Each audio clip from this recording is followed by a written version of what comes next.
Mainly, we in the RGP see it from two different standpoints. The first one being that there is a widespread sort of availability of the drug direct from source to the supply without any middle people. So there is a straight contact from the original supply to the distribution point.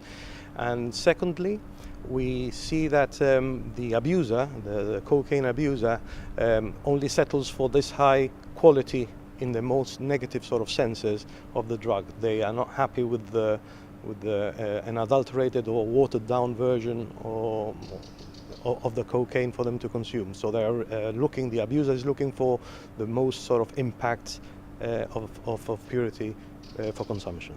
Why has the demand for higher purity cocaine increased now?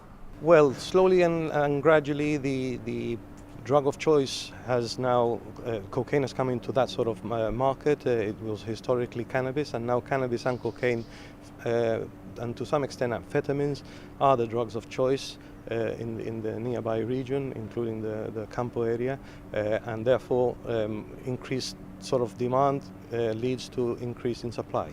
You highlight that cocaine has become a popular drug across the board. Historically, it's been associated with affluent areas. Is this no longer the case?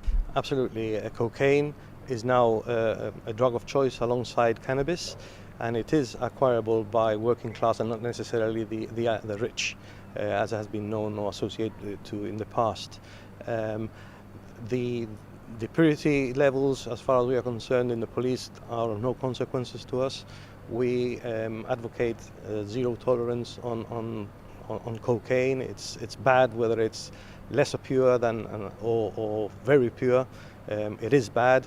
It's highly addictive, and it brings drastic consequences on the abuser, whether it's long term if it's on lesser purity, or short term if it's on a high purity content.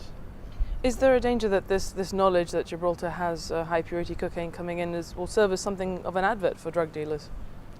Well, drug abusers will want to acquire the best drugs, again with the most negative connotations, so the best drugs available in the market. So, and the supplier is not going to compromise that and offer a lesser quality product with a caveat always saying on the negative.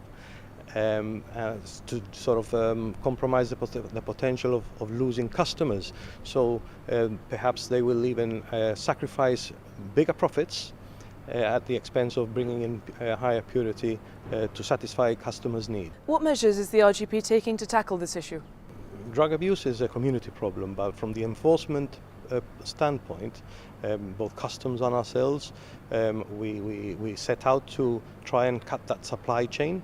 Whether it's at the importation or at street level dealing, so that if you do cut the supply, then hopefully people will stop taking the drugs. But this enforcement is only one small cog in a big machinery.